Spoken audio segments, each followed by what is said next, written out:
So I'm out near Corona, and it's like, it literally is 100 degrees outside. It's the middle of the day, very sweaty, but really wanted to get some mileage in. I'm already out here. I want to get it done. This is the only day I can do it.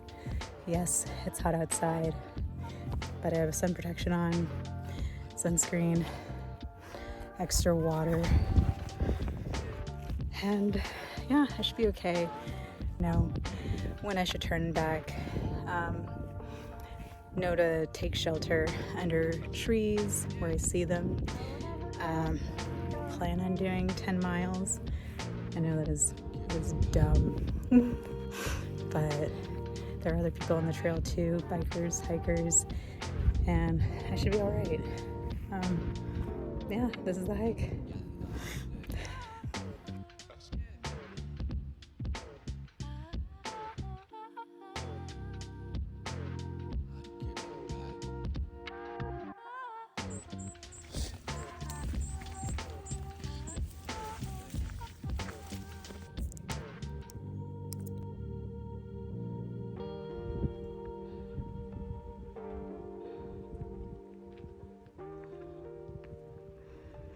There's some crazy, treacherous pieces of the trail that happen.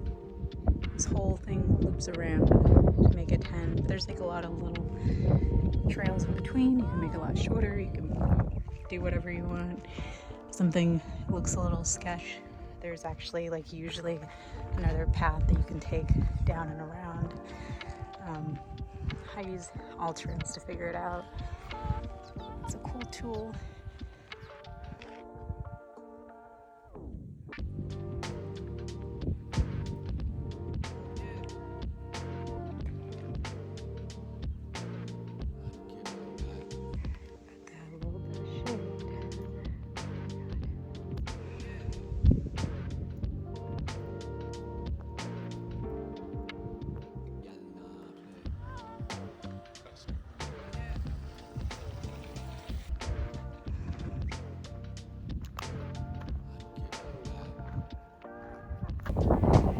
So I'm at my halfway point, and it doesn't make any sense to turn back now.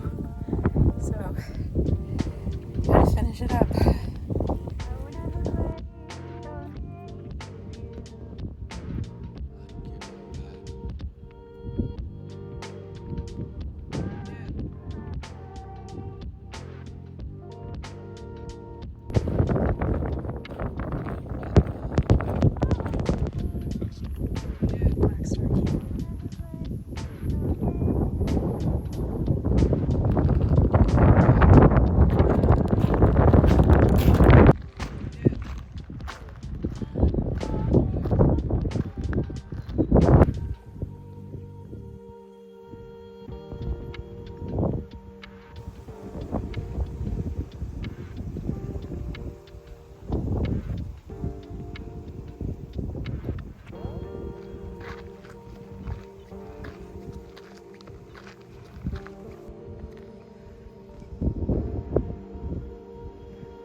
So that wasn't the halfway point. The halfway point didn't happen until I reached the bird that was circling overhead. And I should have taken that as a warning that my life was about to get pretty dicey pretty quick. That was right when I needed to get on the skin suit trail. That was the name of the trail. And as soon as I did, I put on my micro spikes because it was just downhill. Like the beginning was all just straight uphill, but the second portion, of course, you got to get back down.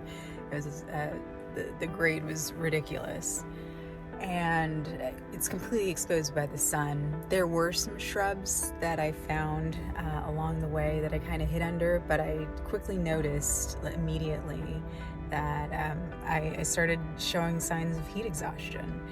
And had I not known what heat exhaustion was, or some of the symptoms to look out for, or that it could lead to a heat stroke and then death, I 100% would have died out there. So quick thinking, I made sure I had extra water already. I had electrolytes.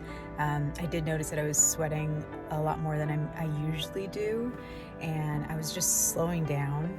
It was the literal exhaustion from the heat. And I knew it wasn't just from like physical activity, it was definitely specifically from the heat. And so like I just took my time, which is the reason why my footage cut out, because I was just, battery just died. I had extra battery pack, but I wanted to save that for like other emergency services. Like my mind was on high alert because things get dicey quick when you're out there by yourself in the outdoors. So say all this to say that you definitely need to know the signs of heat illness, especially right now that we're in a bit of a heat wave. You know, always let people know where you're going. I did let my mom and my sister know where I was going, so if anything after a certain amount of time, you know, emergency services would have been called. They always have my GPS location on, so at any moment in time somebody knows where I'm at, even when I'm alone. And yeah, you just need to be prepared. I just heard about a couple out in Joshua Tree that, you know, suffered from heat illness out there. It's super deadly. It happens super quick, and it sneaks up on you. You don't even really realize it because you're, you know, the beginning signs of, you know, just being dizzy or slightly disoriented knocks you, you know, around, so you don't really notice that you're being affected by the heat. But I did finish.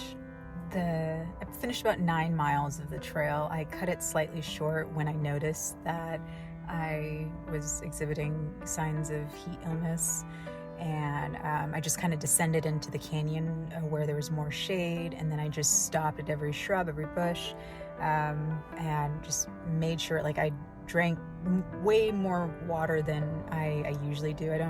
I don't drink enough water on a typical day, but when it's hot, you need to make sure you're well hydrated, that you have extra food, that you have. I had a Garmin InReach. I had maps, everything that you need, part of the 10 essentials. So I wouldn't have just like laid out there and just died, but that's bad. But yeah, just take my experience as a reminder and as a lesson that the heat is no joke. That is one of the #1 killers, and you should definitely take it seriously. So yes, please do that. Check the weather before you go. I did, but I used to run 100-degree weather, so I didn't think anything of it, but I'm not built like how I was in my 20s, so things are different. I have to adjust to what my body is doing now, and you have to do that as well. So yeah, I'm glad I made it through this hike, and I'll see you on the next one, hopefully. Bye.